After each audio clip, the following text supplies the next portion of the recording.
Hi, everybody. This is Silvio Canto in Dallas, Texas on Saturday, June the 18th. And welcome to our commentary. Before I go any further, let me wish everyone a happy Father's Day. It'll be happening here in the United States on Sunday tomorrow. So I hope you have an opportunity to get together with your father. I lost my father 6.5 years ago, back in December of 2015. So this is going to be, I believe, my seventh Father's Day without my father. And I mean, many of you probably agree with what I'm going to say right now, that it seems now when I look back at my father's life, it seems more and more that I admire him more and more. I used to respect and admire him a lot when he was around, but now I admire him more and more as I look back. And I guess when I think of myself as a father with three sons, and now as a grandfather with two grandsons, and a little one coming in a couple of weeks or so, I think you appreciate the role of fatherhood more and more. And I believe that the lack of fathers is one of the biggest problems that we have in our country right now. The number of children who are growing up without fathers, numbers that are astonishing. I mean, you've seen the figures, something like 70% of the Black children born out of wedlock and in many of our cities. That's a disaster. I mean, that is a total, complete disaster. And the impact that it has on our society, well, we see it with many of these young people who do these mass shootings, like the one in Uvalde. I mean, his father was completely out of the picture. The one in Buffalo, I mean, he had a father, but the father apparently didn't keep up with the son. So I think the absence of fathers is a major problem in our country today. The absence of fathers, the absence of responsible men who care about their sons, and daughters too, of course, but in this case, boys. And so I'm lucky. I had a great father, absolutely great father in my life, and I know many of you did too. And I think you know what I'm talking about when I'm talking about the importance of a responsible man, also known as your father in your life. So happy Father's Day. I wish all of you an enjoyable day and get together with family. And before my father passed away, I always had trouble getting him a gift because he had everything.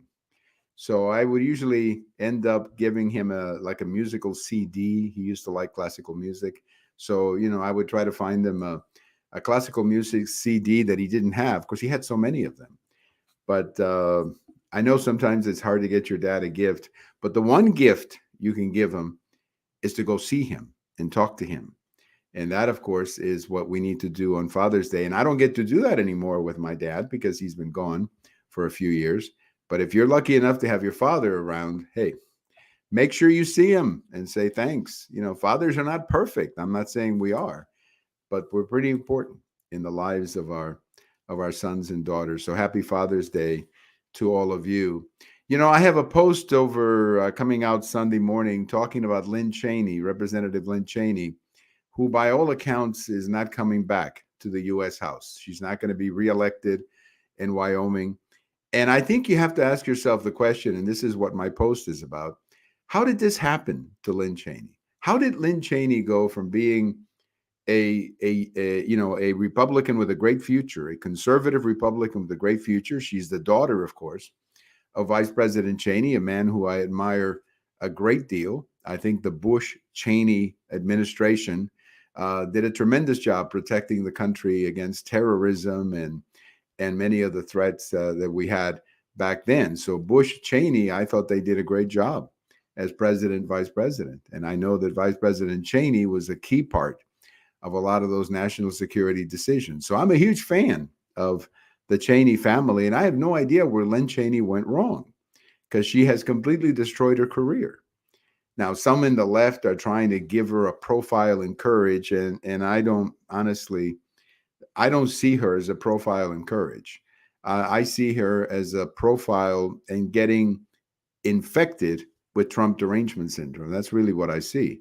And that's one of the reasons that these hearings are falling apart and nobody's watching it. The hearings are not changing any hearts and minds. And the reason they're not changing any hearts and minds is because everybody can see for themselves that this is a one-sided presentation. I mean, they show a video of President Trump that day on January the 6th. And what do they show? They show part of the video, but they don't show the most important part of the video, which is when he says, go to the Capitol and march peacefully. I'm paraphrasing, but he said something like that. 99.9% of the people that day did exactly that. They either went home or they went over to the Capitol peacefully. You had some who broke in. They should be prosecuted. They're being prosecuted. Many will go to jail, and that's okay with me. Well, obviously after a trial, but that's okay with me. But somehow Lynn Cheney lost perspective here. And she, as you know, as I often like to say, Trump lives rent free in her head. And, you know, it's all about Trump and it's all about Trump. And that's why I think she has hurt herself so much. She has hurt her image so much. And she's done. She's done politically. And that's a shame because, as I said before, I always had a high opinion of Lynn Cheney. I expected a lot better from her. Now, if she wants to do or she wants to participate in an investigation of January the 6th, I have no problem with that. I like to see an investigation, but I want to see a true investigation. I want to know a lot more than what Trump was doing. I like to know what Nancy Pelosi was doing that day and why the Capitol was not protected, for example. When they had notices, we now have a report that they were notified 2 weeks before that there may be problems that day. So a lot of bad things about these hearings, and that's why they're not convincing anybody. That's why they're not changing anybody's viewpoints. This is, you know, nothing's going to happen with these hearings. They'll eventually end, and I guess they'll fade away, and that's the end of that. But Lynn Cheney's career is over, and she did this to herself.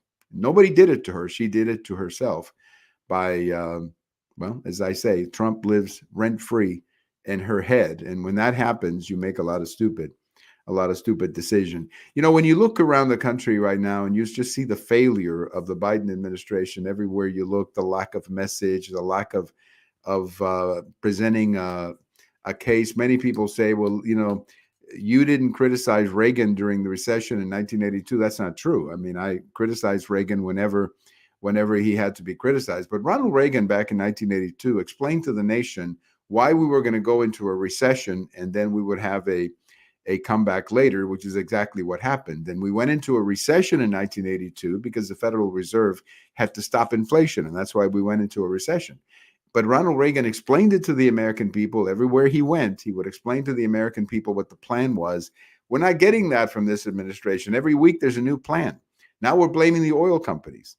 A couple of weeks ago, we were saying that the increase in prices is part of this transition to green energy. What is that all about?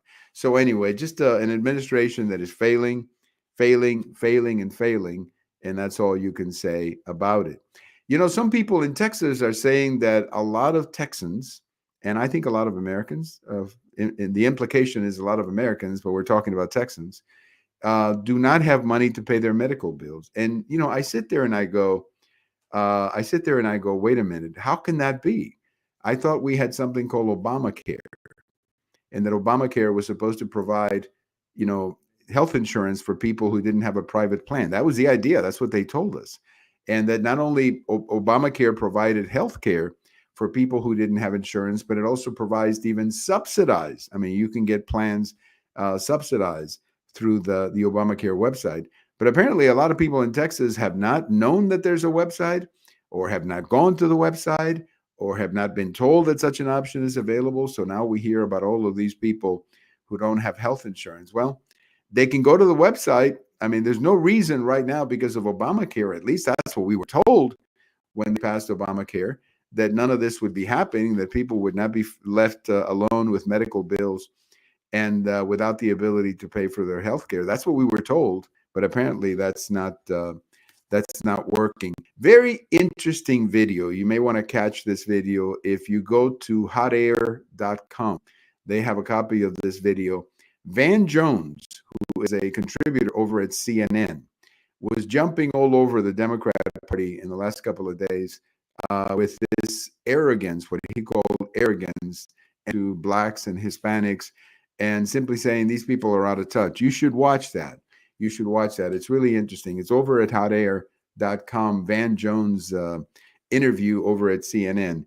It's absolutely fabulous. It's absolutely fabulous because I think it shows you that people within the movement now are beginning to realize that they're in trouble.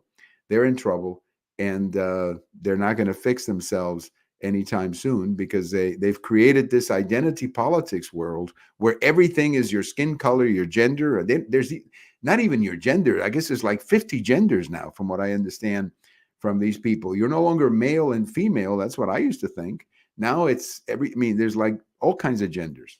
And that, of course, is creating all kinds of confusion with people and, problems within the movement. One last thing before we say goodbye, I want to mention 3 podcasts that we have on the blog right now, and I also posted them on my Facebook page, and you can also see them on Twitter. I posted them over there. The first one is a history podcast that we did. We actually recorded this back in 2015, so that would make it 7 years ago, with our friend Barry Jacobson, who's a military historian. We did a bunch of shows with Barry over the years, and the topic is the Battle of Waterloo, 1815. When we recorded this, it was the 200th anniversary of that battle. Now, of course, it would be 207, I guess. But it's a great show, and Barry knows the history of Waterloo as well as anybody. So listen to that podcast. I have it on Facebook as well as my blog and also on Twitter. We did last night, on Friday night, a podcast with Barry Castleman, the Prairie editor, and we went over a lot of the politics. I said it over and over again that Barry Castleman is one of the most knowledgeable political people in the country. And he's been covering business, the business of politics for a long time, going back to the late 60s. So he's seen it all. And his analysis is always very good, especially his analysis of the U.S. Senate elections. So check him out. He is truly a wealth of information, and we're always very fortunate that we can interview him on our podcast. And finally, last but not least, we did an interview with Catalina Stube, who is a lady in Florida, and she is the Hispanic director for outreach for an organization called Moms for Liberty.